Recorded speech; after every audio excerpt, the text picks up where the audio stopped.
From the Foundation Studio, right here on Biloxi's Back Bay. Welcome to SuperTalk Outdoors, where we celebrate every single Monday at lunchtime the world-class outdoors of the incredible state of Mississippi. I want to thank you for joining us on the powerful SuperTalk Mississippi Radio Network, or SuperTalk TV at C Spire TV. But if you're listening on Facebook or YouTube or your favorite podcast, it's March the 21st, 2022.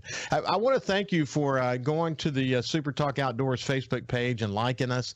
I checked this morning, and we've added a couple of hundred additional followers to that page. We share videos of this show there. We share videos that people submit to us that are very interesting. There are some really cool videos up there. But if you've got pictures that you want to share, of like taking one of the youngins out into the woods, we'd love to share a harvest picture with a turkey or a deer or whatever. But go to our SuperTalk Outdoors Facebook page and like us, and share it with your friends who love Mississippi's outdoors. We're trying to grow that page, and we'd appreciate you going to the page and liking us as well. Hey, there's still a little bit of Christmas in the air this morning. Maybe the last little bastion of cold weather we're going to get this year. But I tell you, the turkey guys really enjoy it, and women. We had a couple of days last week of foggy weather. Turkey hunters don't like foggy weather, but now we had a little bit of Christmas in the air, and I've been seeing lots of incredible turkeys being posted. And I see some of the coolest things is when a grandfather takes his granddaughter or a grandson, or a father takes his son or daughter out into the woods, and they may not harvest a turkey, but the pictures they post of it being out in the woods together and being quiet together and enjoying the outdoors together, that's just as inspiring to me as actually harvesting a turkey. So it's that time of year. Hey, let me bring my partner in crime, the producer of the show, Kyle Curley, into the conversation. And first of all, just say good morning to you, Kyle. How you doing, my friend? I'm doing good. How are you, Ricky? I'm doing really well. Kyle came over to my house yesterday. I actually have a studio here in my house that I do SuperTalk Outdoors and my show from the coast called Coast View. And he brought some new equipment that's supposed to help make the show sound a little bit better. And I appreciate you doing that yesterday, Kyle. Yes, sir. It's just the minor tweaks that we can make, just kind of roll off the edges. Yeah. Good. Well, Kyle's an IT guy, he's an operations guy. You recognize his voice. He's in all the radio stations, some 26 of them across the state of Mississippi. He does music in the Superdome during the Saints games. He does lots of sports venues down here on the coast. He recently did what's it called? What the truck thing you went to, Kyle? What was that at the Coliseum? I just ran sound. I just kind of pushed buttons up and down. Well, he's the man. He's the man when it comes to doing things that involve crowds of people and making sure they can hear really well. But Kyle, you were here too. My son, while you were here doing my equipment, my son Jordan had taken my 3 grandkids out in our skiff, and they had such a good time, man. They caught a couple of specks and a couple of other fish, and he kind of took his life into his own hands, taking 3, I think, 2-year-old. A 4-year-old and a 6-year-old out fishing with him. But it was a beautiful day for them to be able to do that, wasn't it, buddy? It really was, and I'm not sure how he decided that was a good thing to do, was to get in the boat with 3 kids under 6 and go fishing. More power. Well, he survived it, and for the SuperTalk TV, YouTube, and Facebook group, you can see some of the photos that we're sharing. You had the opportunity to go fishing yourself down here recently, didn't you, Kyle? Yeah, we went a couple of weeks ago before. I guess we had a good stretch of sun and no rain, and we were able to go. And we probably didn't go at the right time, but it got us out of the house and spent some time with my son. We just kind of hung out I think we went to Moses Pier. And then we fished back by Marina Cantina in Gulfport, and didn't have much luck, but we had fun. Well, I love when you talk about you and your son and the time y'all spend in the outdoors together.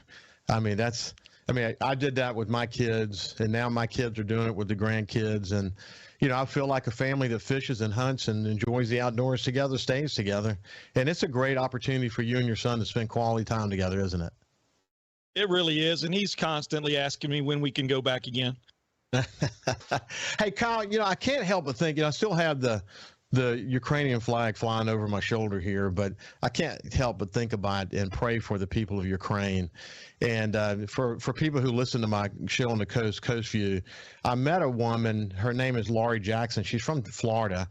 And my cousin knows her really well. My cousin lives in Alabama, and my cousin has actually adopted a couple of boys from Ukraine. That's how she met Laurie Jackson. And Laurie's been on my show Coast View. And last week, Kyle and I had the opportunity to spend an entire show with her. And she introduced us to Sasha and Andre, who are both Ukrainians who are working with them in these volunteer efforts. Of course, Laurie could have left the country, but she chose not to. And they've got this kind of hodgepodge effort of work that they're doing. They're helping families. They've cobbled together 4 different vans, and they're helping people get back over the border, and they're providing supplies to what they call the defenders. And man, it's hard to watch what's happening there, isn't it, buddy? It really is.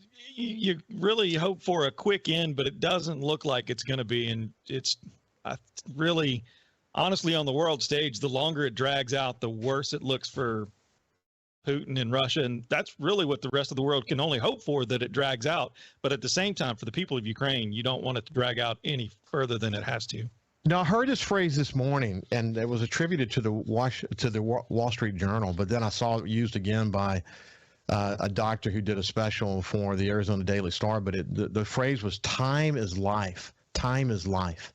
You know, and you sense that there's should be more of a sense of urgency on behalf, not just of United States leaders, but all the leaders of the free world, to try to bring this to a close. I'm gonna share something that he wrote on my Coast View show. But you know, we gotta pray for the people of Ukraine, and we gotta hope that the world leaders who really work so hard to keep freedom alive for the people in their countries can work together to find an end to this incredibly unnecessary war. I also ran across this quote from Jimmy Carter. It's kind of short and sweet, but wasn't particularly a fan of his, but I was when it came to things like this. Here's what he said: "War may sometimes be a necessary evil, but no matter how necessary, it is always an evil, never a good. We will not learn how to live together in peace by killing each other's children." What a powerful statement. And, you know, the truth is, and, you know, I came from digital media career. The reality is that we're watching this war on our smartphones in ways that really are changing the way people perceive war. And it's very powerful, isn't it, buddy? It really is. And I think that kind of goes, you know, against Putin's whole mantras. He really thought he could control the message that he had been doing in his home country forever, but you can't do that anymore. Everyone has every bit of research available to him, and regardless how much they try to filter out and block off the Facebooks and the Googles and everything in their countries, there's always ways around it. I mean, it's just so easy to be connected with the other side of the world and what's going on. You just can't control the message. It's tough to watch. It's tough to watch. We wanted to mention it this morning just because I know it's on everybody's mind. You've been watching it all weekend. And, I mean, we just had to do a nod to the incredible people of Ukraine who, like us, if we were ever in a position where we had to protect our homeland, believe me, man, we'd be right there with them, I believe, because in the heart and soul of Mississippians and those of us in America, we stand ready to protect ourselves, and hopefully we'll never have to do that. But it is surely not easy watching another freedom-loving country have to defend itself. Thank you, Kyle. I'm going to shift over now real quick and just give you an update on the trust fund. I had the opportunity to visit with Paul Gallo last week, and we talked about the income tax issue, and we also talked about the Conservation Trust Fund. Hey, actually, just before I went on the show, I got a call from Lieutenant Governor Delbert Hosemann, who assured me that he was committed to the trust fund and said they plan to fund it significantly. And he subsequently sent me a note and said that he said to me it was good to visit. The Senate's going to increase the requested amount to fully fund the first year, the $20 million. And that's good to hear. Where the trust fund is now, it will be in negotiation between the Senate and the House. The House really strongly believes that we need to do a diversion of some sort of multi-year committed funds. and hopefully they can get that done. It's important because a lot of the federal funds that we go after are multi-year funds. And if we have to wait on an annual appropriation, that doesn't necessarily work. And I should also point out that oftentimes some federal programs, like the Farm Bill, have a 60 to 90-day application. You can't put a little caveat in there that says, we'll wait and see if we get the appropriation or not. So hopefully they're committed to multi-year. Hopefully they can come up with an approach that will not only fully fund it as Lieutenant Governor wants to, but they will do other things that will make this a multi-year process. And a lot of progress is being made. I really hope the House and Senate can come to a resolution and we can get this trust fund in place. When we come back, we're going to have a conversation with Steve Moore. His nickname is Reno, and I look forward to introducing Reno to you. We'll be back after this break.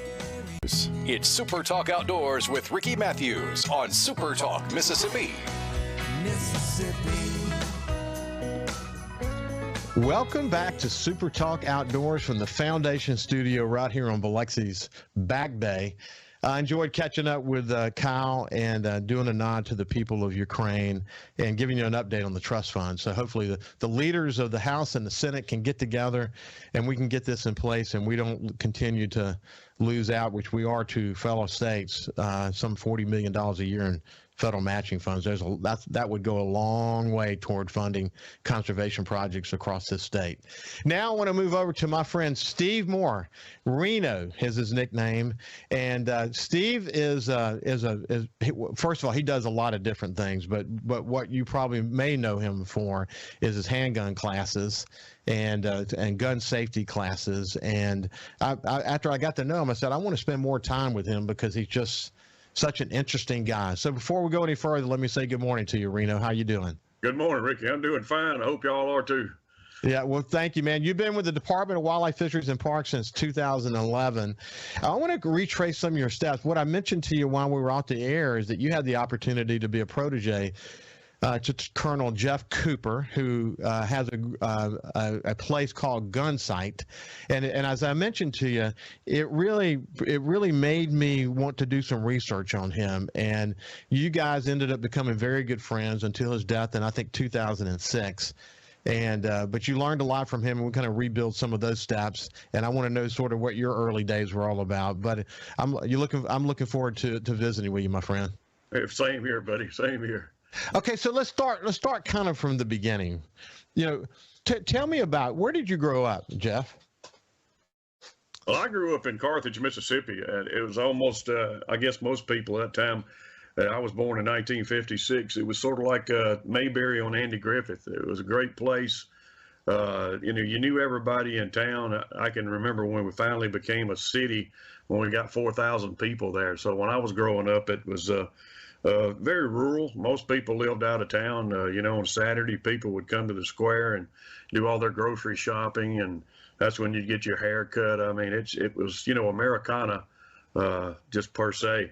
Loved it. Had a great life growing up, and after going all over the world in the military, lived in Alaska for a while. As my mother and father got older, I decided to come back and spend some time with them and enjoy their golden years as well, and just kind of re-engaged myself in the local culture there in Carthage, and looked around for a job and found this one, and I've been enjoying it ever since.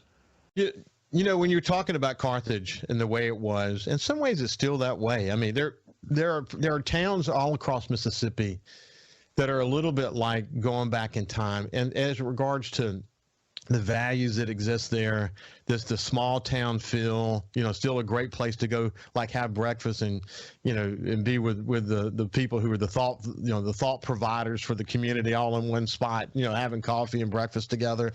But we're lucky that Mississippi is a collection of small towns, aren't we? Amen, brother. We really are. And as you travel the state like I do, you realize a lot of those old time values and those little towns are still out there. Yeah. They really are. So did you, when you were growing up, did your father and grandfathers, did they teach you a love of the outdoors? My grandfather really did. My father was a pharmacist and stayed busy most of the time. But again, we lived on a little small farm, and we had cows, and he tried to build all of us a menagerie. I mean, we had every kind of goose, duck, guinea, chicken. I mean, he wanted to raise us so that we would be able to take care of ourselves if times got tough. It looks like that might have been a good idea. It's just he grew up on a farm, and he wanted us to have those same abilities, those same experiences. And I was blessed to have a father that was able to provide those things to us and valued them, and a mother that supported and loved us. My mother and father are still alive. Dad's 91 and mother's 88, and I'm 65 going on 66. I'm very blessed to still have both my parents, and they haven't changed probably a day in their lives, man. I guess we all get set in our ways, but they're the most loving, gentle, and supportive people in the world until you cross one of their children or family members. But they're the epitome of the South. It's what I think makes Mississippi so wonderful. It's the people that inhabit our state that makes us so wonderful. Well, I'm 64. I'll be 65 in August, and I'm lucky, too, to have my mother still. And, when you talked about your dad, my dad was like your dad. My dad worked a lot, but he loved to fish, and we would go on our annual dove hunts together, and he just loved to be in the outdoors. But my grandfathers were both mostly retired as I was growing up, and they both loved to fish. They hunted, too, but they loved to fish. And, some of my fondest memories are with my grandfathers and the time we spent together.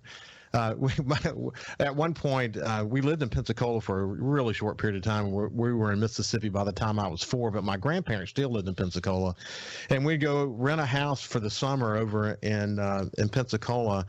And I was like 8 years old, and my parents would let me go to the Pensacola Pier and stay all day long. I would never have let my 8-year-old just leave and go to the pier. I mean, it's not the safest thing to do. But I often look back on my time in the outdoors as having saved me. Do you look at it that way for yourself? Well, I do. I was born an outdoorsman. It's like mother and father, I think they worried about me a little at first because I wanted to spend all the time out. When it got dark, I'd come inside, but the rest of the time I was out doing something outdoors. Whether it was fishing or hunting or any of those outdoor activities, or whether it was just running through the woods with my dog, just seeing what I could discover. The outdoors have always played a large part of my life. Yeah. So we're going to shift gears, and we'll kind of continue to build what you were doing prior to joining the department in 2011. But along the way, you discovered this man that I mentioned at the beginning, Colonel Jeff Cooper, who ultimately developed Gunsight. For people who haven't heard of that before, or Jeff Cooper, you ought to go do a search on him. He's a fascinating man, as you're going to hear more about him here in just a second. But there are some good videos up there about him and a great history about him. And I really enjoy getting to know who he was. Once I understood that you were a protege of Colonel Cooper, I wanted to know more about him. And how did you how did you discover him? A friend of mine brought a book to me. I'm an avid reader, always have been, and the title of it was To Ride, Shoot Straight, and Speak the Truth by Colonel Jeff Cooper. And he captivated me from the opening page. I mean, I stayed up to 3 o'clock in the morning until I read that book all the way straight through it. And my desire was, I've got to meet this man. I've never read a book where someone thinks exactly like I do and has the same closely held opinions and value system. And so I started asking around, and they said, well, we don't know how to meet him. So, I just, that was back before the internet and stuff. And right day in the morning, I just decided to go down to the gun shop. And the guy down there said, oh, he runs a place called Gunsight. I have it since 1976. He said, I think I can get his telephone number. And I called him up just to ask about the program, and Colonel Cooper answered the phone. And man, it took him about 30 seconds to describe, everything that was going on. And I told him I'd wanted to come out and meet him, and he said, take the course. And I signed up for the General Pistol 250 class, and the rest is history. I mean, he became sort of, like I said before, almost a father to me, a second father to me, or an uncle. And he was my mentor for the rest of his life until 2006 when he passed away. Well, he was born in 1920, and I was fascinated that during his childhood, his family actually had a summer home on Catalina Island, and he used to roam around, and he was introduced to rifle shooting when he was 11 years old. But did he talk about that to you? Did he remember his times on Catalina and his time in California, and did he talk about those days? Not as much as he did during the books and stuff. I mean, he'd talk about more of when I would go see him, he would ask you to stay with him, and he'd want to stay up late at night by the fire and just talking about things, and he would pick your brain. I mean, he would pick every recess in your brain. He'd want to know about your current experiences.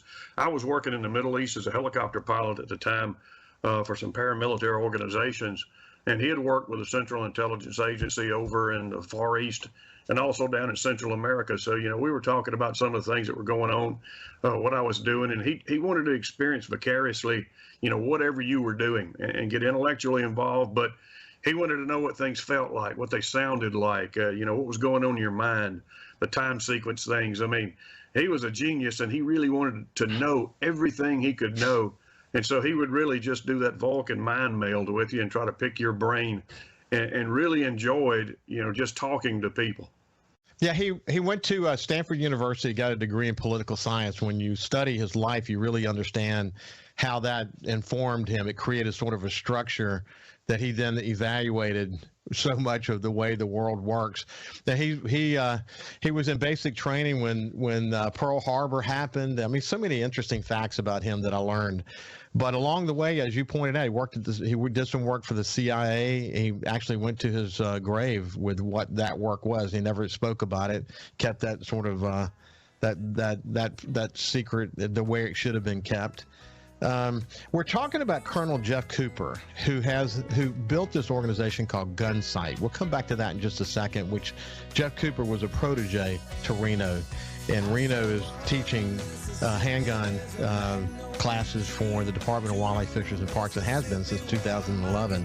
When we come back, we'll continue the conversation. See you after this break. Whistling that sweet soul for him. I said 3 Mississippi to walls and fall football. A Gulf Coast. Welcome back to Super Talk Outdoors from the Foundation Studio right here on Biloxi's Back Bay. I look forward to soon saying from my place up in the Mississippi Delta. As I mentioned, I was up there a couple of weeks ago, stayed one night, got the flu that night before I went to bed, and got up the next morning and couldn't get home fast enough, and took several days actually. It wasn't COVID, just the seasonal flu. But as I've learned, the seasonal flu is just raging this year, and if you tried to get any of the medications like Tamiflu, in my case, I had to drive 2 cities over to find some Tamiflu. But anyway, it's doing much better today. But can't wait to go back and just start mapping out a plan for what we're going to do on the 3 farms that we lease for next deer season. So and duck season. I'm looking forward to that. So hopefully we'll be up in the Delta soon.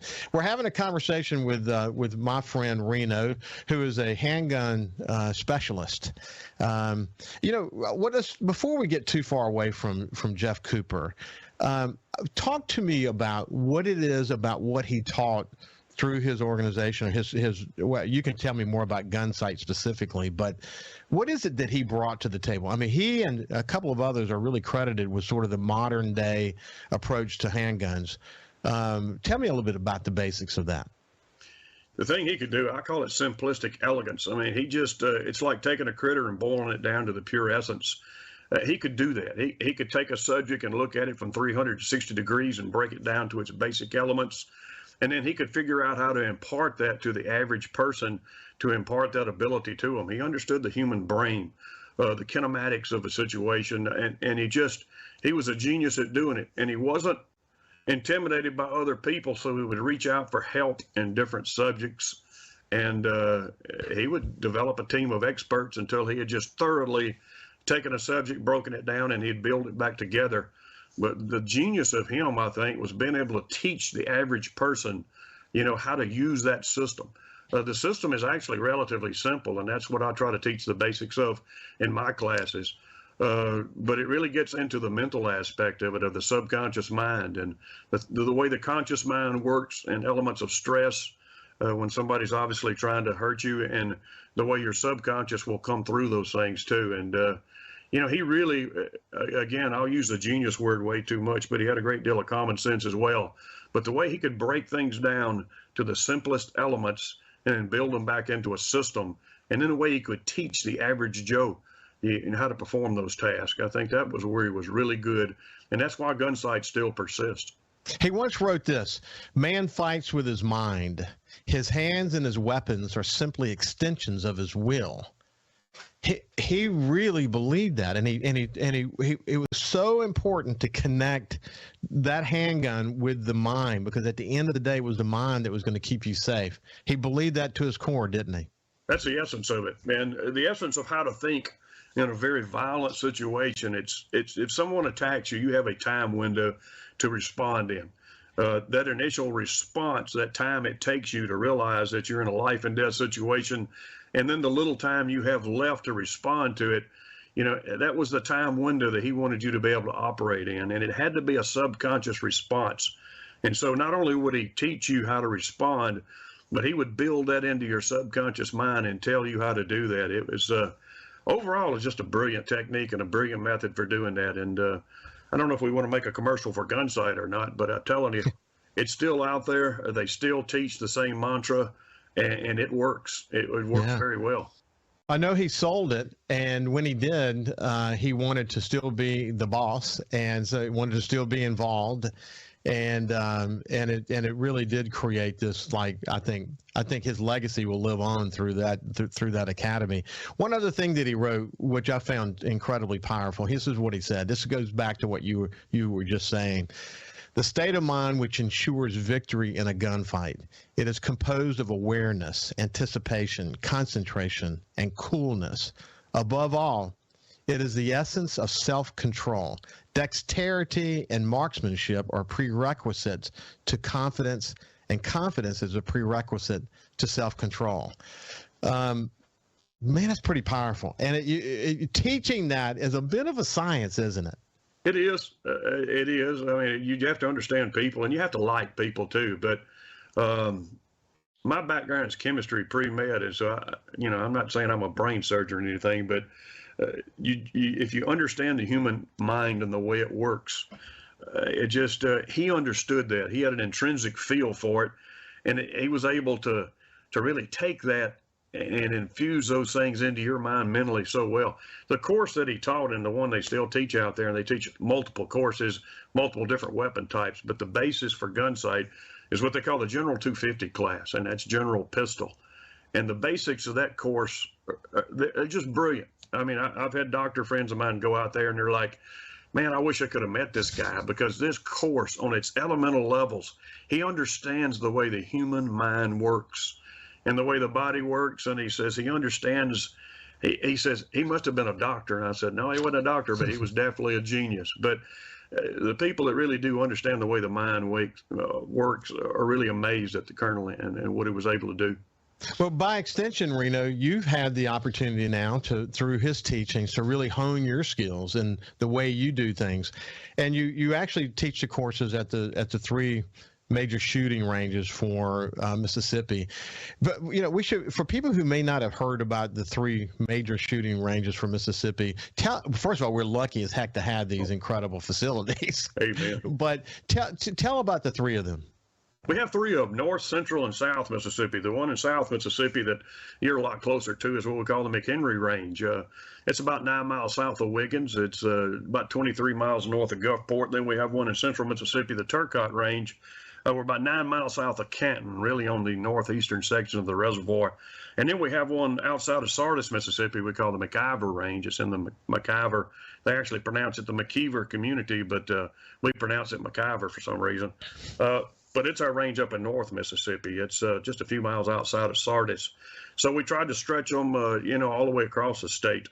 Each of our ranges has a pistol range, rifle range, 5-stand skeet and archery. Two of our ranges, the North Range and the Central Range here at Turcotte, we have sporting clay, and we're building a sporting clay facility down to the McHenry Range in the south.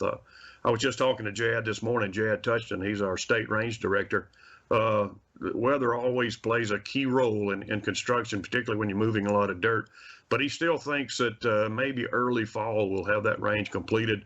So we'll have sporting clays down there as well. But if it shoots, goes bang or twang, as we like to say with the archery, I mean, we have a place for you to shoot all across the state of Mississippi, and we are blessed to have those ranges.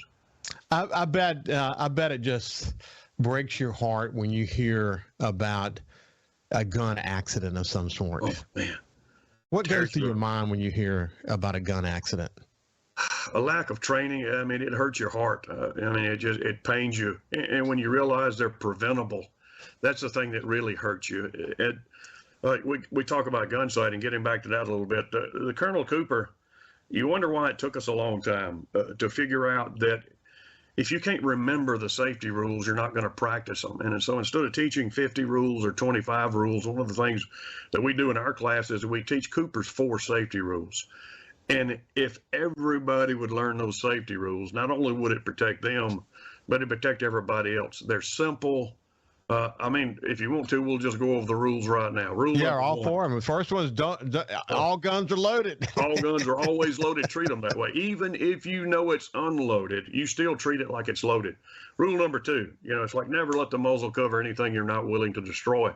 Rule number 3, keep your finger off the trigger till your sights are on the target. And rule number 4, always be sure of your target and what lies beyond it. 4 simple rules.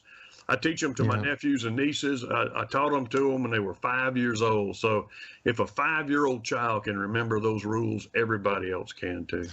Well, what I always did with my kids, and I feel this way when I'm offshore in the boat, 100 miles offshore, or when I'm hunting with them, long before they actually had a rifle in their hand, what I would say to them, whether we're in the boat or whether we were hunting, was that there are certain things in life you don't get a second chance. There are certain times you just don't get a second chance. You can make a mistake on the boat and literally never get the opportunity to do it again. And same thing with handling a gun. And I mean, I just drove this into their heads that safety, there's no excuse. I mean, there are a lot of things in life you can do. You can get on a bike and fall and get back on it and fall again. But, with certain other things in the outdoors, you don't get a second chance, do you, buddy? Amen. It's like aviation. I mean, in every squadron I was in the Navy, the head up on the wall, it's like aviation in and of itself is not terribly dangerous, but it's terribly unforgiving of any mistakes. And that's the way handgunning or any kind of weapons handling is. Hey, when we come back, we're going to continue our conversation, and I tell you, I'm looking forward to really getting to we're going to have a big fast Q&A and get kind of rapid fire, and we'll continue the conversation with Steve Reno Moore about handgun safety and some of the classes that they're teaching, et cetera. When we come back for the final segment, we'll see you. We live in one of the best places in America to enjoy the outdoors. So let's talk about it. It's Super Talk Outdoors with Ricky Matthews on Super Talk, Mississippi. Welcome back to the final segment of Super Talk Outdoors from the Foundation Studio right here on Biloxi's Back Bay. We're visiting with my friend Steve Reno Moore. He's actually been teaching handgun classes since 2015. He's been with the department since 2011. He's been teaching them the programs monthly at the 3 shooting ranges across the state of Mississippi. What we're going to do now, Reno, is we're going to do kind of a rapid fire, if you don't mind, and we'll maybe plant some seeds in people's minds as a result of doing this.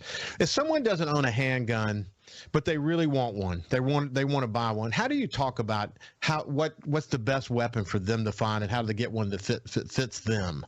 We bring them into the 100 class, and to get into the 100 class, you have to be 18 years or older, but you don't have to have any experience at all. As a matter of fact, that's what we're going to give you. It's mostly lecture, but we really hit safety really hard. And then we go into, it's like, what's a revolver? What's a semi-automatic? What is recoil? How do you mitigate recoil? And then we talk about the basic things, what we call fundamentals of marksmanship. How do you stand? How do you grip the gun? How do you use the sights? How do you use the trigger? And a couple of esoteric things like breathing and follow through. But we take them through those things. And we have a little bit of shooting in the 100 class, but you don't have to bring a gun. We'll provide 4 different weapons for you to use. It's one-on-one instruction, so you don't have to worry about anybody else beside you, flying brass or noise or anything. Any noise is created by you. But it's a very controlled circumstance. It's a very safe, and it's a low-pressure exercise that we try to make you feel at home. We sit down in a very relaxed manner. We talk about everything before we do it. We do it dry fire before we do live fire. And we try to give everybody enough information so that they can make an informed decision about which handgun would work best for them. It's like a pair of shoes. Everybody wears different size shoes, different styles and stuff, and everybody has likes and dislikes. But a handgun is a personal thing, and it's like a pair of shoes. It's got to feel good to you. So we try to find something that will work for you, but you are the ultimate decider. We just try to give you a lot of information so that you can make an informed decision on which might work best for you. So that's the basic handgun 100 class, and then there's actually a basic handgun 200 class, and then there's an enhanced carry class, permit class. Do you suggest that people go through those classes progressively? I do. I mean, we started out with the enhanced carry permit class, and we had a lot of people that showed up that really didn't know which end of the handgun to hold on to. And the enhanced carry class is more of a class where we teach you the laws as regard to concealed carry in the state of Mississippi, but we really don't teach you how to shoot per se. And that's where the 100 and 200 classes came from. As we talked about, the 100 class is an introductory class, and you'll get enough information to decide, you know, really what kind of gun would work best for me. Then after you purchase that gun, that's what the 200 class is for us to teach you how to use the gun that you purchased. We'll go over, again, safety is always job one. We'll hit those again. We'll hit the fundamentals of marksmanship. But the main crux of that is that we will teach you how to use your gun over about 200 round period. It takes about 3 or 4 hours to shoot those. And then I'll show you how to break your gun down, how to clean your gun, and how to maintain your weapon. So you're not going to teach everybody in one day, but it'll really get you up to speed so that you'll know how to safely to use your handgun. And then, of course, we got the 3 ranges across the state so you can come out and practice your craft too. And usually I'm floating around one of the ranges and I can help you. Hey, okay, so is there a cost associated with the classes? Yes, sir. We try to keep it really, really cheap. For an 8-hour class, each one of the 3 classes is 8 hours. For the basic handgun 100 and the basic handgun 200 classes, they're only $17.66 per 8-hour class. You know, we get up into the enhanced carry permit class, and it goes up to $100 plus tax, which is $107. So it's a little bit steeper, but as far as learning how to shoot classes, the basic handgun classes are relatively inexpensive. For an 8-hour class, $17.66 is really a basic giveaway, but it's a public service we want to offer out there. So, you know, we hear a lot about the enhanced carry permit and the reality of what the legislature has done. It probably scares you a little bit to think that there are people who have enhanced carry that have not been trained properly and don't really know what enhanced carry is all about. So it's kind of frame that properly. Well, I mean, you know, one of the reasons that to get the enhanced carry permit that you have to have the 8-hour class is mandated by law is so that you will have somebody explain things to you and teach you a little bit about safety. And what you're really looking for as an instructor is, you know, I'm looking for 2 things that the person trying to get the permit to exude, and that's safety and competence with the weapon that they're bringing. If I don't see those 2 qualities, then I'm not going to qualify him or give him the diploma to go get the enhanced carry permit. And that's really the job of the instructor. What I like about our program is if I don't see the competency and safety, we have, you know, 2 classes as a mechanism to teach them those things that they need to know. Yeah. Good. Okay. Lastly, and we have less than a minute left, how do we sign up for one of your classes? Man, all you have to do is go to mdwfp.com. As soon as you get up on the website, hit law enforcement. Under law enforcement, you'll see the 3 different ranges we have, McIver, Turcotte, McHenry. You know, click on one of those ranges and they'll show the class times and dates and stuff, information, as well as my email at steve.moore@wfp.ms.gov. And you can sign up and I'll send you a confirming email. That's awesome. You can just do a search on Steve Moore for Wildlife Fisheries and Parks in Mississippi, and you'll find your way there for sure. Hey, Steve, Reno, it's been a pleasure to visit with you this morning. Keep up the good work, and I look forward to attending one of your classes. Maybe my wife will join me as well. We'll see you soon, my friend. Thank you, Ricky. It's been great. Have a great week. Stay safe in the outdoors. I'm going to say that every single week. Always put safety first. That's what this show is all about today. So we'll see you next Monday, and have a great week. We'll see you then.